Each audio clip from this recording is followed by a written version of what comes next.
It's North America time, folks, here at the Deadlock Fight Night, number 24. And for those of you that do a little bit of math in your spare time, that's 6 months of Deadlock excellence out here on this show.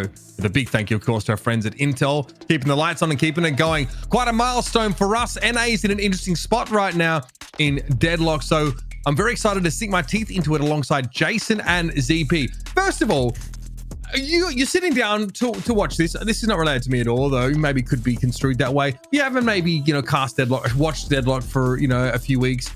What is going on in this NA region? Alcatraz, troopers in Paris. What are we dealing with? Go ahead, ZP. Oh, okay. So I said Jason. I thought you heard Jason, but look, I have to take this one. So Alcatraz, effectively, it is Hydra Nation, but not Hydra Nation because they haven't made the official decision to change teams or anything. I know Calc right now is dealing with a wrist injury, but they don't want to play under the Hydra Nation name with like big roster changes that are happening. So it's a lot of your same great Hydra Nation players, slightly different reformulated taste. And Troopers in Paris is a newer team around the block. I think they may have played a little bit some of the community tournaments here and there, but they've been in the doldrums, have been scrimming teams, getting used to the Deadlock competitive scene, and they're going up against some of the veterans of veterans here today. But what better way to get your feet wet here than the challenging match here on Deadlock Fight Night? So I'm excited to see how this one comes about. Yeah, I think it's going to be interesting to see how they perform with Zeno, because this is technically his first showing in DFN. But we had seen him played over in the one-win bombshell where his Yamato was kind of ridiculous. And we also had a very special match, actually, where he was playing Yamato, where his team, I guess he told his team, let me farm, because I want to hit like 50,000 souls and then come in 1v6. And we had that happen. They drive the game out specifically for him to do that, which was kind of funny. Yes. We also had, I kind of wish we had cameras actually here on DFN because he had some funny reactions, whether he was face palming himself or he was fighting his camera. I just love it. You guys, obviously, it's probably like 4 a.m., you know what I mean, for you. And they're just dragging out the game a little bit longer so we can see this like Super Saiyan Yamato Ultra Instinct go out onto the field. Don't know if we'll get the same thing today. However, Alcatraz, you feel like are the favored team in this first matchup. Let's talk a little bit more about what is further down the line in our NA Deadlock Fight Night show, because of course, this first game is a best of one. These two teams will of course play, and then the winner will advance to take on Melee Creeps in a best of three. That of course is our money match. That's the main event. And of course, it's going to be very interesting to see these two age-old rivals in North America renew that same rivalry in a best of three format today. Now we're talking off air a little bit, and Jason, I'm gonna call you out here. You did not feel like either of these games would actually be particularly close, and you felt the grand final, even if it were, let's say, Alcatraz advancing, you felt like it wouldn't be close either. So I think ZP and I are on like opposite sides of this. I think there is potential for Hydra Nation Alcatraz to do some work with Zeno on the team. But I think Quig has taken Melee Creeps to an entirely different level with his in-game calling that he's been able to pull off. What's up? Jason, Quig isn't playing today, by the way. Why is he on the roster? Well, we haven't gone to the rosters yet for Melee Creeps, but they had the sub out Quig today. Okay, just to be clear, like this is a last-minute substitution, just so you know. So if your entire premise of like, oh man, Melee Creeps has it because of Quig's not even playing today, man. So ZP is holding some like aces up his sleeve, not telling us that Quig's not playing today. just so he can score brownie points on you. That's actually funny. ZP don't care. The Venom. ZP is Venom dunking on Spider-Man, right? Like, I don't care. They don't need Quig because what Quig has done within the team. Who's playing instead of Quig? Actually, is it Lord NM? Actually, don't tell him. Don't tell him. Secret. Don't tell him. Okay, it's a secret. It's an actual secret. All right, I'm not gonna say something until I reach out to AVG or Poshy Pop. Then, so give me a second. Okay. Yeah. Well, I know Doodle Pop and Poshy Head, so I'm gonna hit them up as well, and they're gonna give me all the details, guys. All right, we're actually really good friends. His name's John. If you didn't know, but I know because we're cool like that. Yeah. Big shout out to my boys out there. So wait, so Rocker's playing? Yes. Instead of Quig. But Rocker is playing for Melee Creeps and not playing for what's it called, Alcatraz. ZP, you got some explaining to do because Rocker's on Hydra Nation. Or, Alcatraz. Okay, so clearly something got switched roster-wise at some point. Well, look, man, it's NA. It changes like every 5 minutes before broadcast. That's the best I got for you right now, Jason. Okay. Man, the Creep's still winning. Don't care. 2-0. I mean, it's gonna be an insanely one-sided game. If you're wondering why like Alcatraz is called this, is that they've changed names because they're not the same 6 as they were in Hydra Nation. I think there's like a a principle thing. They don't want to bear the same name while mixing players up. No. That's fine. That's whatever. That's totally fine. I think here it's probably worth talking about heading into the draft in just a moment.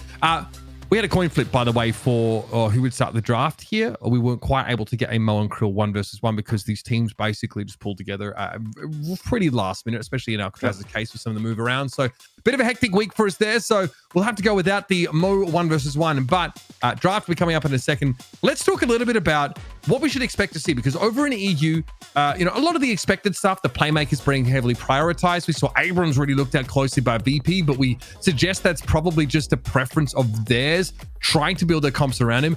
What are the trends in NA? What should we be looking for as this draft comes at us soon? I think the number one thing is when you're playing against Alcatraz, in particular Xeno playing, you have to prio the Yamato. Either Alcatraz is going to try and get Yamato early, even beyond the norm, or if you're against them, Yamato is going to be getting banned. Other than that, I think in terms of power picks, I don't think you're going to see a whole lot of different movement for, say, Paradox, Holiday, Mirage. I think that's going to be high. I think one of the bigger differences between the regions is I think NA is still going to value Mo a lot more highly than EU is valuing Mo. And we'll see for things like Geist and Shiv and Kelvin where that lands, because that could go either way for me. I don't think it'll be exactly parallel to EU. I will suffer this indignity quietly. So Rocker quit Hydra Nation. So that's why he's playing for Melee Creeps. You guys have been talking. I haven't been listening. I've been focusing on my, my good friend ABG, who lives over in Toronto, where I lived for a couple of years. And Quig's internet's out apparently, so that's why Rocker's coming in. So that's interesting. So with Rocker quitting Hydra Nation, who actually did they pick up instead? But we don't need to talk about that now because we do have some bans coming through. I just wanted to get that clarified because I was tired of the bowling. I don't want to allow it here. Okay, it's 1 a.m. my time. I'm gonna get cranky Jason here because I'm an old man. I need my sleep. As opposed to not cranky Jason. Yeah, just to be clear. The Jasons you've seen, it hasn't been cranky Jason. That's how bad it can get. Folks at home, we just love giving Jason a bit of stick because he hates not having the current information at his disposal. So Troopers in Paris, they steal Yamato away straight away. Already denying this from Xeno. The great talent's available. GT's gonna get picked. You got Vegas on Alcatraz. Vegas likes himself a little bit of GT. So GT is picked. I would guess, based on history and what teams value, I would guess GT Holiday here. But the GT for sure. And there it is. So real quick though, right? Because we're talking so much about Alcatraz. We haven't talked too much about Troopers in Paris. I think this is probably one of the most difficult matches for Troopers in Paris to show what they have in DFN, because it is basically Hydra Nation and they have been the longest standing win streak in DFN at 12 weeks, though obviously not all this entire roster. It's going to be a very tough game, and I don't think you can outban them. I don't think you can necessarily outpick them. You just try to get as many comfort picks as you possibly can for your side, while still indirectly denying some potential key points for Alcatraz. The Yamato pickup, I think, is very smart because you denied away from Xeno, and now Xeno has to play something different, but you still give away so much with the great talent in the Holiday ZP. It's quite a bit of power that you've left on the board, but you're going to get Paradox in turn. I don't think anyone's sad about opening Paradox Yamato in particular. Now, normally I'd say this is where you grab a Geist, but Geist is off the table. So the third pick here is going to be kind of interesting in what they decided to go for. Traditional power levels in Deadlock would say you go Mirage. Like you go Mirage at this moment, and no one would feel sad about that. And okay, they go Mirage. So NA's more historical standard here than EU was today. Which is so weird because normally it's NA that has the wonkiest picks, with like Infernus going last when EU's picking it like first or like top 2. But to see them switch things up and go towards more of the norm, or maybe it's more of the week behind the EU meta. Who knows what's going to happen with okay, so Mon Curling we locked in last year for Alcatraz. Again, it kind of makes sense. It offers a lot of kill potential, lockdown for some early kills. I was going to say I wouldn't be surprised to see Holiday Mo mid lane, but let's be honest, we're probably not going to see those two paired together in the mid lane at the moment. I mean, gives you that roaming power, to have your sort of playmaking potential spread across lanes. But this is for my own benefit, honestly. Having been out of the hot seat for a little bit. Where is Vicious gone? Viscous will get picked at times as a counter Mo pick. So if Viscous was to get played, Troopers in Paris would potentially pick it up on the backhand because teams were picking Viscous a little bit more actively, specifically when Mo was getting picked because someone gets comboed, you throw him in the cube. But Viscous has turned into more of like a late stage counter pick than something that you base your comp around overall in the last few weeks across the regions. But I think for Alcatraz, they picked the Mo because they want Hydration to play Mo. It's kind of turned into like one of Hydration's favorite heroes, so to speak. But I think as we go in here and they need more frontliners, I'd probably expect a Shiv to be coming out soon here, just in thinking what Xeno would play, because Xeno's also played, I feel like, Jason, has it mostly been just like Shiv and Yamato? I'm trying to think what we've seen other than that. Okay. I think we've only seen those two in One Win Bombshell when we were casting him with the NA team. I guess you could say plus Hoot in the roster at the time. Thanos. Yeah. Oh man, Thanos. That was Thanos versus Lotus was always a fun thing to say. But for Troopers in Paris, to be fair, I think one thing we really criticized teams on, Lotus was another team at One with Bombshell, and they. I was going to say, like, you guys have casted Podula Escambria for how long? And you think that is hard? Well, because you think Thanos, but it's Thanos, and we definitely messed up a couple times. But when it comes to like newer teams into DFN, one thing I always criticize, and we did criticize Abraham's, was like your draft. And I think they've come in with a pretty solid draft so far. I mean, the Viscous being picked this early, I don't think you necessarily need to secure it at this point, because realistically, I don't know if we're going to see it counter-picked. But to deny the combo kill or the lasso kill, I think it's a very smart pick, and I'm actually impressed so far with the draft that they went with. EU is screaming right now. They're screaming, Vindicta is still available. Why have you not picked Vindicta? How is it possible that Troopers in Paris will get Vindicta Abrams with the final pick on the Vindicta? Maybe Alcatraz goes Vindicta, but also I don't know if you love running double flyer in turn. I mean, you can. We don't see it a whole lot, mostly because we don't see GT a whole lot. But it seems feasible, I guess. A little bit hard for him to interact with, two of your bigger carries, but the front line definitely seemed like it had to be built out with just the Mo and Krill that represented any form of bulk on this side. So Calico's going to get in there, maybe less durable than she used to be, with some quality of life increases to her ultimate. We just have not seen her be that sort of perennial lane bully that we did, back in her heyday. She's definitely been tuned pretty extensively, but the Vindicta is up. You might not feel like you need another damage carry. You can always there's Warden here, especially with Sinclair banned away. There's no easy answer with a last pick to sort of have a better Warden ultimate, and there's that Vindicta to round things out, Jason. Yeah, so I think the problem that Troopers in Paris is going to have is you could draft any kind of comp right now. You could have the most ideal composition ever, but just based off raw skill, Alcatraz or Hydra Nation, like they have individually some of the best players in North America. That comp isn't going to matter too much. So it really comes down to can you fend against them in lane? If you can do that, then it comes down to how are you going to play out the macro in the mid game, where Alcatraz could eventually punish you once again. I want to see Troopers in Paris get through this laning phase with, not necessarily relative ease, but not too scathed, because I want to see them have like a mid game and see what they can do. Interesting. Yeah, the Lash coming out is a little bit interesting. I mean, it kind of mirrors a little bit of EU and picking the Lash late. I was wondering, okay, maybe it would be an Furnace coming in last for Troopers in Paris, but nope, they decided to go for the Lash, or even like a Gun Ivy. Like, I feel like if it was VP on the right-hand side, they'd be like, yes, Zergy, time to go farm for the next 40 minutes on Gun Ivy, because that was also available. But they go with the Lash, and I mean, look, they are going to have some explosive playmaking power between the Paradox and the Lash in the early to mid game. They have a little bit of macro control with the Mirage. They have a really big late game threat with Yamato. The problem is that the early to mid game is going to be really atrocious to deal with, because you're going to have Vindicta powering up at 3K. You're going to have Mo and Krill and Holiday and the lasso and the combo power that you're going to have there. And on top of it, you're going to have Grey Talon just sending out, drone strikes every ultimate from the mid. So I think for Troopers in Paris, surviving on a reasonable level into like the first 15 minutes is actually going to be pretty darn difficult.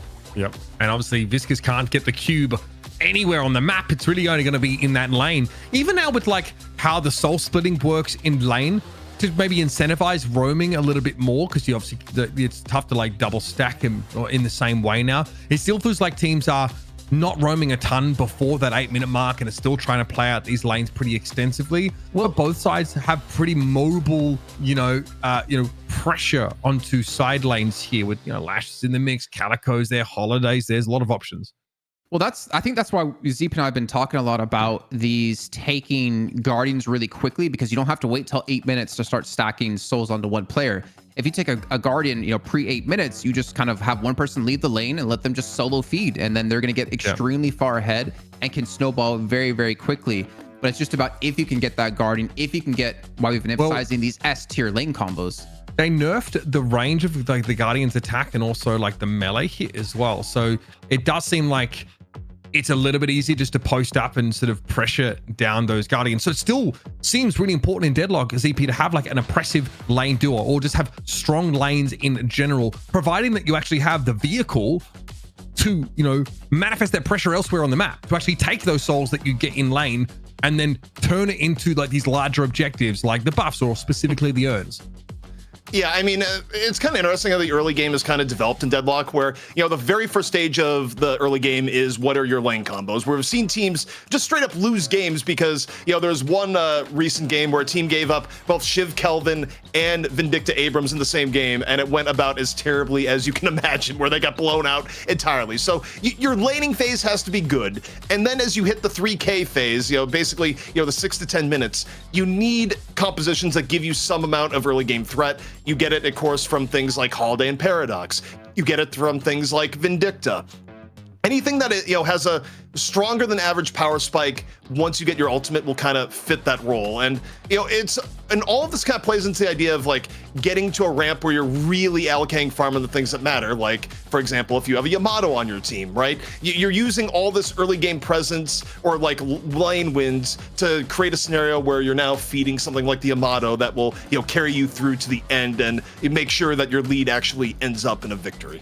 See, that's why one of the reasons why I'm so excited for the future of Deadlock is when we get, 30, 35, 40 heroes into the game, because this is a 3D shooter MOBA, there's so much that goes into a draft. And I feel like you can really set yourself ahead of other teams by how you approach the draft and like keeping in mind what compositions you can run while still trying to maintain as many S tier lane combos, and then figuring out, when is our power spikes going to be. There's so much potential for like strategy in this game when you get to 35, 40 heroes, if not more than that it's going to just completely make this game so cool to watch at the highest level. I wish we could show this. I wish we so we're in touch with the players here as we're trying to get the game ready. Vegas hits R in chat, which means ready, and then he edits the message. He edits it to never mind. So we're not really sure what we're waiting on, but let me just tell you, these NA teams are genuinely a cure for hypotension for our admin team. I'm not going to lie. They have 3 people pissing. No, that's not a meme. That's a production meme where there was one week where Hydration basically gave us the update as to why Hydra Nation was taking a lot of time. And it went like, never mind, one's in the bathroom, 2, 3. Like, he just continued the update. How many players could not control their bladder on Hydra Nation repeatedly? And it just turned into a production meme. But just get a bottle.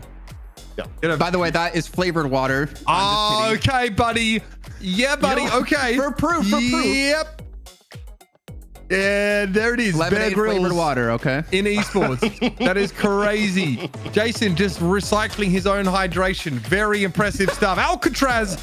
First Troopers in Paris are about to hit the cursed apple, folks. We are moments away from jumping into this first game. Jason will have a seat, drink some more of that suspicious colored liquid, and we'll catch up with him midway through the game, ZP. Let's dive in.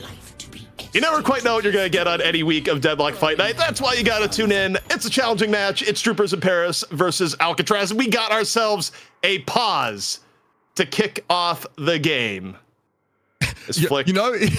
Dude, when someone's a little bit annoyed where like immediately someone pauses and immediately someone's like, reason? Question mark. Reason for pause? Hello? Slight audio issue. That looks like it's been dealt with. And we're going to be in the game in just a moment. Dash here is the one that has snuck the Yamato away. It's going to be playing in the mid lane alongside the Paradox. Holiday and Grey Talon will be facing them here in mid. That, of course, is going to be Vegas and Flick, the dynamic duo. Man, oh man. Jason, we're into it. We got the lane combos out and about here. We see what we're seeing. And, middle lane is about as you'd expect, but you got Lash Mirage off in the side lane right now for Troopers in Paris. Okay. Versus the Calico Shiv there, I think. Is it Lash Mirage? You might be right. Yes, it is. And then Abrams Viscous on the far right. So some very interesting matchups. Abrams Viscous one curious. Vindictor, of course, Mo and Krill, the classic combo. Once we get to 3K, that's when things start to get a little silly in that lane potentially. Yeah, it's going to be interesting to see this pan out. Also, just get a power level check for Troopers in Paris. They're, the new kids on the block, and sometimes you just get out-mechanicked against the veterans. Where Alcatraz, again, different name, a lot of the same overall components of good NA Deadlock on this team. So, to me, I think the question number one here is, are Troopers in Paris going to be able to hold their own here in the laning phase? Already, as you'd expect, a bit of a fight going on here as Girate is trying to throw down with the Viscous. Let's get Vegas in the mid lane now, going a little bit low. Back on board with Rokane, of course, with this Vindictor, Mo and Krill combination. Decent amount of pressure being put down on Troopers in Paris on this right side lane. Of course, with a distinct range advantage, although the poke from the Viscous can be a little bit annoying. Expect to see Rokane put some pressure down as Hollow Point Ward is the second auto choice. And right now, about as expected, off in the right. Middle lane is where I'm curious to see if we're going to see, anything break down, because, of course, once you get Middle Guardian, one of the higher prizes you can get early on. And, of course, between the Paradox and Holiday, both heroes that, if they get the Middle Guardian down, will very likely be aggro and roaming from there. I mean, as we saw in the last game where, Tass was able to get down Mid Guardian and was a huge threat for Abraham's, up until, the excellence of VP kind of took hold. Okay, Resto Locket Rush here for Dash. That one's already been picked up. It's obviously an item that's been looked at in the past, being quite powerful. Now the range to get charges has been reduced pretty drastically, but in lane, the 35 meters still gets you what you need. Elsewhere though, Hydration in a bit of trouble. He has to burrow away from the pressure of Girate. That's how I'm going to pronounce it, folks, from here on out. So apologies in advance. I think Girate, that's what I would go for there, and all of it. And also, we're playing a Valve game. Valve game is it is kind of the homeland of Girate if you go a little further back. But take a look here at the left-hand side, the Calico Shiv lane holding its own right now versus Lash Mirage on the other end, where actually more so than I expect, just because I don't hate the idea of running Mirage and Lash together, where just the general poke Mirage can create some opportunities for Lash, but as Lash, you're not necessarily looking to dive in deep if you've gotten poked down to around half. It makes your gameplay a little bit more defensive. Yeah, it definitely could be a bit of a nuisance in the lane. Obviously, Calico is at her best when she's kind of getting all in and getting good purchase with the Gloom Bloms and the Feral Slash. So that's something we'll try and track here as the game goes on. Obviously, Lash's sustain makes him quite the nuisance in that lane as well. Rhino pops up there, a little bit of poke, but as Alcatraz lane are pretty happy to take this early game slow. It's Troopers in Paris here getting shoved back. The dive came in from Leffer. Eventually, it will be traded out. A lot of pressure on this left-hand side of the map here. Xeno has now developed that ultimate. First player on the map to get it. Still looking to get farmed up, 3.3. Xeno, of course, usually known for being completely horrifying on the Amato, but also hasn't looked bad on the Shivs, so probably the biggest carry threat at the moment for Alcatraz. Off here into the right-hand side, though. Vindicta taking flight, and you look at the response in turn from Troopers in Paris. Just gonna back it up a little bit, not give Rokane a ton of free damage. Yeah, that free poke is just not something you're looking to hand over to this Vindicta. Soften you up when that Mo combo comes online and there's an assassinate available. It can result in a very, very quick kill. Flossie being pushed on. Alcatraz really aggressing this lane. That sustain that's offered here by this Lash combination. And of course, the ever-present threat of being dove on by the Calico. It's serving to keep Floss honest. Someone who normally has a great time just poking and being a nuisance and getting chunked down pretty heavily. Yeah, I mean, I think Mirage is kind of interesting, where barring just, being up against something like a Bebop where you get hooked or otherwise, Mirage is always a lane presence where it's rare to see Mirage outright lose a lane. You could get pushed back, you might, slightly be even, but full losing, not super common. And, you know, honestly, I gotta say, for Troopers in Paris being new kids on the block, I'm shocked at how close this has been. This hasn't been Alcatraz just, like, taking over in the lane phase the way that some may have expected. Look at Rhino, fully teched here to try and stop the combos. Divine Barrier picked up, of course. We know what the Cube is capable of doing. There's the combo coming in, though. Goo Ball going to be used to try and disrupt a little bit. We saw, in that moment, Rokane trying to line them up. No assassination stack actually spent there, though, from Rokane. But if that's a glimpse of what's to come, Durante has to keep his wits about him. Rokane still out here looking for the setup. Assassinate, good to go. Looking off to the left. Getting pressured all the while. Meanwhile, here we go. The Owl over and in special delivery from Vegas. Is that going to be enough? It will. Nicely done. Perfect finish there for Rokane, and Rhino's not going to be able to get away. That was a bona fide assassination hit. And that's Troops in Paris crumbling here in this right side lane. That is not a good sign for that Guardian. Elsewhere, though, we're on the left. There's a bit of a fight to be had here. Xeno is under some degree of pressure. Floz trying to tornado forward, help him out. Mart eventually gets brought down. Xeno's so low here. Floz able to deal with them eventually. Question of whether he can walk away. It ends up just being a 1-for-1 trade here, but the issue, of course, is what Alcatraz are able to do on the right. Also, not the best spot for Calco to be in here at the moment. Had to use a lot of terrain for cover. Doesn't hit the leaping slash on the other end, so, you know, actually pretty well played by Floz here so far. And we got Lash back in the fray. Yeah, Death Slam instantly from Mart. Left is going to be able to pop himself up, and that's an ultimate that goes for very little. I guess like a zipline boost into a attempt at a fight off the Death Slam. There was a little speculative for Troopers in Paris. Alcatraz were able to read it pretty comfortably. Kind of Lash special at times right now, where you decide to go for Death Slam and just doesn't work out because you just have enough of a window to get out of it. You really have to be even more well positioned than you had to be in the past. And oh boy, just a quick little shot from Rokane. Up to 6k. Those assassination hits starting to fill the coffers of souls. Floss, of course, not able to protect Mart in that first little 1 versus 1 engagement. Obviously, picking up decay here. Spirit armor as well. Picked up fairly early. So not a lot of investment in the gun here, more just in the sustain, as we know that this left side lane for Alcatraz has been quite the nuisance so far. There's Rhino dropping down yet again. Problems for the Viscous and the Abrams setup on the right. They again lose a player. And these problems are going to start resolving themselves in Guardians down. It's a little bit tough, and oh boy, Flash at a tough spot. Left for a little bit low. Owl eventually came in. Oh, Vegas, I think actually got a connection on Floz. The kill with the Owl. Cheeky little +5. Thanks for coming. And that's devastating. Troopers in Paris are getting pummeled in both of these extremities, both side lanes. Flick comes off second best for this exchange in mid, and so Conqueror is able to get an elimination. Parried there, of course, by Dash as they're trying to force the issue a little bit more over towards Vegas, that a power slash will cut through some of that spirit armor. It's hard to understate the impact that Vegas has had on the game with the Owl pressure, where every single time an Owl has been thrown out, it's resulted in elimination on the side lane. It resulted in the more pressure onto the Guardians. And already, I mean, Troopers in Paradise, yeah, sure, Xeno gets caught there, but you're down 2 Guardians pre-10 minutes on both side lanes, so your ability to actually dictate terms during the earn fight is going to be really difficult when Alcatraz can just push out both side lanes and really get an advantage on pickup and turn-in. It's map control. The extremities really being held. And Alcatraz are happy just to play a safer game here in the middle part of the map. Even though, like, between Holiday and Grey Talon, you've got plenty of damage. You've got plenty of kill potential. You'll notice Rhino's trying to rotate in towards that mid direction here. Time for yet another Owl. These ones are coming off cooldown pretty quickly thanks to Vegas's itemization. It's again towards the left side lane. Hedwig inbound, folks. Direct hits.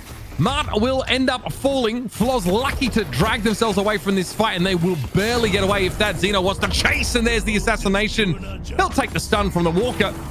Walk away knowing job done. Mitch, can you imagine having such deep bloodlust that you phase through a truck to actually just hit someone? Like, he disregarded reality in that situation. Just wanted the Mirage that badly. I mean, it is insane, by the way, what like range you can get off Killing Blow. It's 15 meters in game. It's almost always longer than you think, I would say.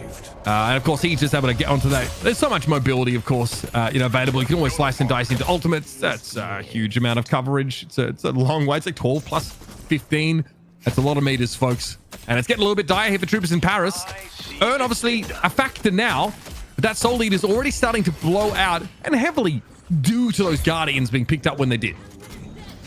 it's really problematic for Troopers in Paris because not only are you behind and you still want to contest the urn as it comes over here, but the fact that you lost both left and right lane pretty decisively when you look at where the Guardians are at right now just puts you in a tough spot where, by the way, again, special delivery, Owl up and over, and even Jiraiya doesn't die. Jiraiya's not going to be in a great spot to help contest the urn right now. Just the health differential big enough that they're just able to go and get the turn in free of charge. I mean, again, there's a lot to be worried about, I guess, if you're Troopers in Paris, because Hydration's ultimate's about to come back online. You've got Lockdown with that lasso as well. Between those two, there's definitely plenty of plays to be made for Alcatraz. And then I got to start looking towards the middle part of the map and just move this line of scrimmage up a little bit further. Flick here. Obviously needs to be careful. Yamato can stave off a lot of the follow-up damage to a lasso with that shadow transformation. Xeno might have found themselves in the wrong alley here, finally dragged down by Rhino. Yeah, Xeno a little bit deep. Troopers in Paris with a good rotation up and over, but they're going to need significantly more of that. I mean, being down 10K, nearly 12 minutes, it puts you in a rough bind. And, you know, for me, as I'm looking at this, Mitch, you got to look a little bit more closely on the Conquer. It's part of the reason why you value your playmaker so heavily in the draft is that you're hoping that when you end up in situations like this where you're a little bit behind, well, guess what? You got a carbine, you got a swap.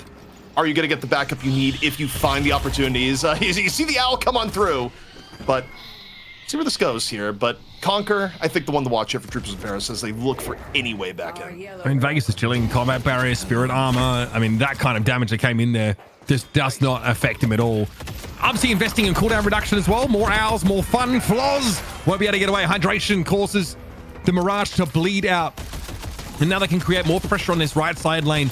Basically, at this point, every lane for Alcatraz winning, or at least in, in limbo here, looking towards the middle part of the map. But there's a sense that Alcatraz are just waiting to start to pop off there. They've got that lasso still in their back pocket ready to make use of it. And in the meantime, Leffa kind of gets to free farm this left side lane. Yeah, which is generally what Leffa likes to do when given free farm. I think it's smart, by the way. I think Calco just needs more farm to be effective relative to where it was before. But the middle, again, a little bit spicy right now. The setup in play, the swap already used, and this time it ends up catching Vegas, but it comes at a cost. The lasso in turn. You know, if your Troopers in Paris, you need a little bit more off this, Mitch. Oh, Shadow Transformation from Dash just got blown through. Xeno turned up and added a bunch of damage to the mix. Rhino, suffice to say, they are lucky to be alive. And Alcatraz just kept enough players in mid, applied this slow pressure to keep Troopers in Paris interested in the middle of the map and less on the periphery. But eventually they see an opportunity to take a fight, ended up winning it pretty cleanly, I feel. And then they'll have their prize that Guardians picked up. No objectives taken yet by Troopers in Paris in this game. And yeah, riding on the wall already 13 minutes in. It's a 16k soul lead to Alcatraz. They're running out of good options to get this in their favor. Again, you start running into a thing where if you get too far behind, great. Conquer gets a swap. You get a pickoff. You still lose even with your ideal conditions. And speaking of losing right now, looking here on the right-hand side, we just got Flick sitting up here. No lasso, but still a little bit creeping and just easy. Done. Over with as Conquer. It gets worse from here as well because guess who was lingering? Rhino caught loitering at the scene, knocked up there briefly by the barrel cubes themselves, but they get lassoed out of position anyway, so they'll emerge into a very hostile landscape. It's an easy conversion there for Hydration. And it looks like more fuel might be added to the fire. Mart is loitering. There's also the Yamato here, which is scary. Dash doesn't have Shadow Transformation available right now. There's another lasso. Dash in deep trouble. CC'd into next Tuesday. Able to hit a nice little parry. Buy some time for Jiraiya to get on the scene. Flick now will head upstairs on top of the building. And it looks like Dash was ultimately able to live up to their name and get out of the fight. Flick as well can walk back, but still, that right side walker stands tall. Yeah, I mean, honestly, credit to Troopers in Paris to get out and not lose even more in the situation. But the overall economic reality they find them in right now is grim. They need to get, at the very least, I mean, it's not just economics, it's also just objectives on the map. They don't even have a flex slot at the moment. We're approaching 15 minutes, and now we've hit the point in the game where you take a look at what has been bought here so far, right? You're looking at Flaws. He is fully jammed up. They need a flex slot, and they need it yesterday, or you end up making just some really awful itemization decisions. You got one Guardian, that's a start. They need to get another, and it'll also help even things out soul-wise a little bit more, but, realistically, it's a tough battlefield to navigate. It's a question of what they have to give up in order to get these objectives, right? If they have to give up this next urn, for example, in order to get a Guardian and get their flex slot, that's really hurting them in the long term. Like, they're making these trades, but they're trading down in value basically every time. We know the flex slot's important to them, though. We'll see Troops in Paris here back up, continue to defend this Walker, and Xeno just wants to throw some catnip at this side of the map, keep them engaged, keep them interested, because all of Alcatraz starting to move to the left side. And I don't know if we'll get more than a token resistance from Troopers in Paris to avoid this earn turning. There are 3 players in their vicinity, but Alcatraz are always hunting, they're always circling. Hydration makes sure he gets a commanding view of the situation, spots the Abrams here, but the urn gets turned in, and off the back of this, there should be a big fight to favor Alcatraz. I'm not even sure why Troopers in Paris peeks up there. You know you don't have people there. You had 2 people chasing down Xeno on the right-hand side, and you're still down in stats. So I get the idea of, keeping some presence there, and maybe Xeno dies on the right, but the execution was a little bit lacking. And now we'll see, does Xeno actually fall in this 1-on-2, or is it Xeno winning versus the world? A little bit moving back and forth, just timing out the Shadow transformation right now, and it's not much of a 1v2, Mitch, when you got the Owl coming on in. Yeah, I mean, frankly, Xeno's able to walk away from this one quite happily. There's not much to be said. Troopers in Paris have to retreat once more to lick their wounds and now find themselves at 30,000 souls down. That first Walker has been taken. And that, of course, allows for even more flex slots in this inventory. And from here on out, you probably start to turn your attention back on that right side Walker. We're still a fair way away from the next, urn developing. But Alcatraz have so many ways of trying to drag Troopers in Paris into more of these bad engagements. You're right, it's questionable that they try and go for the urn fight there. Troopers in Paris just send 3 players in there, maybe just to get eyes on the situation. But they forget that they're going up against like a Holiday, like a Mo and Krill composition. There's always a way to drag these onlookers into a fight they can't afford to take. Also, more than anything else, it's kind of interesting when you look at the spread for Alcatraz. They've definitely been going out of their way more to keep middle and right side pushed up even more. At some point for Troopers in Paris, someone has to sacrifice and just backdoor to get flex slotted. Oh boy, Rhino in danger again, caught out. He almost gets burst down just by the Mo damage inside that combo. Flick's gonna be the one that is credited with that kill, and that's what I said about these, playmaker abilities. There's still a lasso online. Speaking of which, here comes the switch up, and yeah, Xeno's able to walk away. So tanky, can really just stave off so much of this burst damage. And unfortunately, Jarate just doesn't have the souls behind him to be much of a wall. He's easily blown through by Vegas and Leffa. And Jason, this is a decent time to bring you in, as this fight is basically going to be a bit more of a formality, even if Jash can find 2. Feels like Troopers in Paris lost control of this game long ago. Yes, it did. Back to you, Mitch. Thank you very much, Jason, our courtside correspondent there, giving you, well, everything you need to know in our up-to-the-minute coverage of things on the Cursed Apple. Look, Hey, well, that's a Pulitzer Prize, ZP, if I've ever seen one.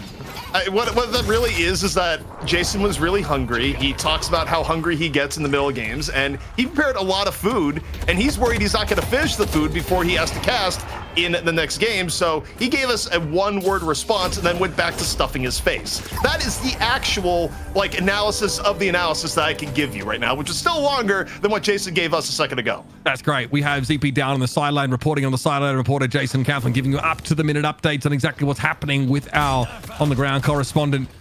Continuing on here, the lead is only lengthened. There was a moment where Dash at least was able to pick up some of those kills. They are one of the scarier factors on this Troopers in Paris lineup and had a decent start.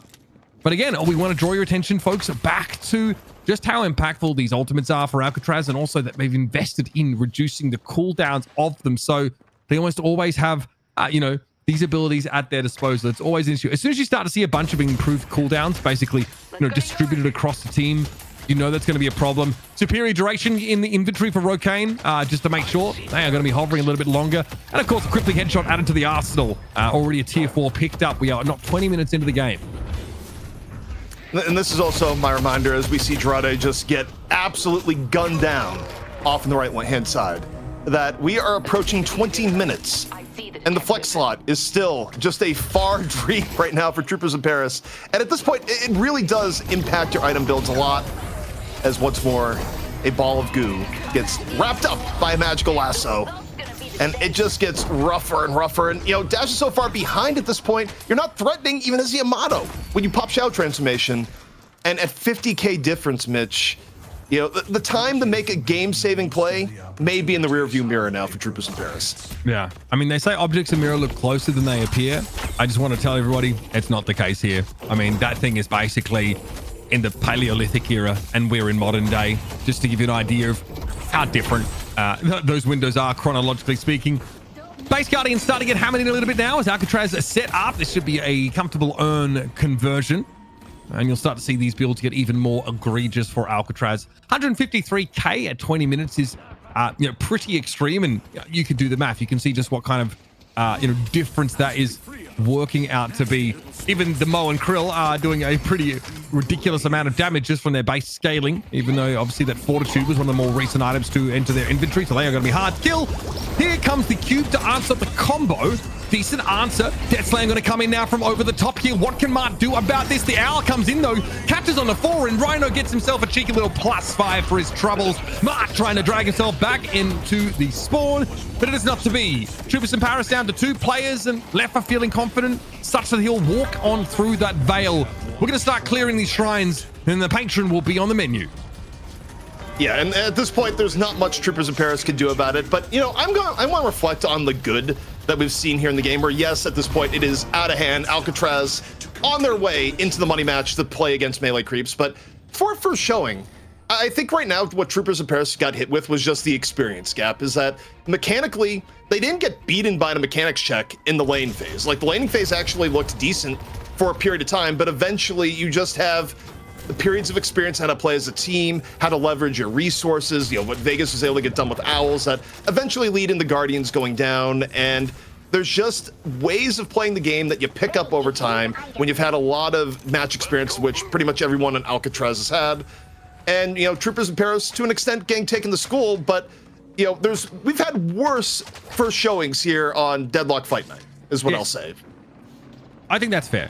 This Alcatraz team, you know, despite looking like a mixed roster, we know they are like one of the best teams in NA by far. How much damage is this going to do? From the shadows would have been devastating, so much so that Rhino had to cube up and oil up as there's still a fight to be had here. Upstairs we go. Mart being chased down, and Vegas hits him full on with a turbo-powered headwig, just blows into smithereens. And yeah, this one should be the last push now with a weakened patron on the table. Leffa wishes he could actually use his abilities in this Ava form, maybe make it a bit more of a fair fight, but we'll be jumping into the pit in just a moment here. And Alcatraz will be setting themselves up with an all too familiar matchup against that melee creeps roster in our final. That's a big GG from us, folks. Troopers in Paris, good showing for their first time on Deadlock Fight Night, but the streets is real. GG's being called out across the board. Alcatraz gonna take it.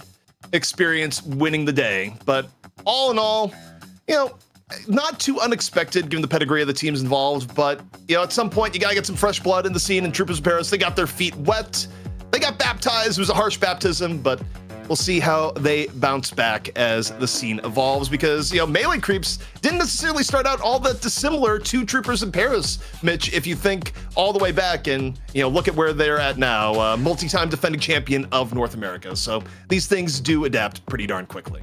Yeah, pretty legendary roster, you know, in terms of Deadlock here. And of course, we're bringing back our sideline correspondent, Jason Kaplan, to deliver the hard-hitting insights you all know and love. It's why you're here. It's why you sub to us. That's also why you buy our merch to represent it. Jason, thoughts on that game? Because I think Xeno got his little pop off. It wasn't Yamato. It was the Lash. It looked, excuse me, it was the Shiv. It looked very, very good. I feel like everything looked really good for Alcatraz there, not just Xeno, obviously. I mean, it goes back to what we said at the beginning of the game, is like you have to be able to contest against them in the laning phase. And they did, you know, for the first couple of minutes, and then it started to really snowball out of control, especially once Vegas got his Owls online, his headwigs just going from left lane to right lane. Whatever lane he wanted to go in, it was feasting on more and more kills. And that snowball just eventually became too much. You know, ZP pointed out in the draft, if we see Alcatraz get going early on with the comp they have, they're going to run away with the game. And honestly, with the lead they had 20 minutes in, I feel like they could have finished it even earlier, but they're more about, you know, warming up, having a little bit of fun with it. But I also agree with the sentiments that ZP said. You know, for a first showing in DFN, Troopers in Paris did show good signs when it came to the draft. For me, that's really good fundamentals of like what they should be picking, what they should be counter picking. I think it showed some really great signs. But when you're playing against, you know, a team, well, a majority of the team who's won 12 weeks straight in DFN, you're gonna have a very hard time overthrowing them and taking a map against them. no issues with their first pick, Yamato ZP. Dash obviously was probably one of more of the brighter spots here on Troopers in Paris, but that is a pretty big game that they take in order to both deny that hero from Xeno and also secure it for themselves. I think you have to pick it at that point, or they had to ban it. One of the two things. I think the one guiding wisdom when you're going against a Xeno team, given his just otherworldly performance purely on Yamato, where, I mean, he's not bad at Shiv, but realistically speaking, you are a fool if you're doing the draft and you give up Yamato to Xeno. So because they didn't ban it, they had the first pick it. It was the right call, regardless of anything else at that point. Well, if there's one person that wanted to make it clear on the battlefield today that this Owler is only big enough for the one of us, it is Vegas, your player of the match here, presented by Intel. We saw, a lot of setup, I think, here. They were obviously playing in the slower paced, Grey Talon Holiday lane. But Jason, it feels like that slower pace there, just in the lane itself, allowed Vegas to focus more on the periphery, those outside lanes, and set up some huge fight wins. He really did. Like, he set up, I think it was like 3 or 4. I mean, you were saying it when it was happening, pretty much owling on command every time he had it available to look for more and more impact. I mean, see, here's going to throw it over to the left-hand lane. I don't know if he got 1 or 2 off of this, but in the end, they get 2 kills from this push coming through, and it allows them to really get things going for them. I mean, his presence and one of the reasons why we see Grey Talon banned so often is because that owl can do some ridiculous work to snowball lanes from not even being in the lane. And then the damage he was doing later on, of course, is still going to be pretty spot on. Obviously, going to be overshadowed, though, unfortunately, by Xeno, considering how quickly the game went.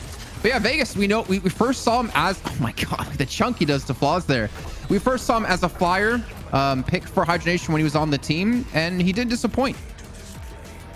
Yeah, see there towards the end, it was plus 30 on Spirit. So, 6 kills as a result of those owls for a total of 7 deaths and 18 assists for Vegas. So pretty good numbers, pretty good outcome there.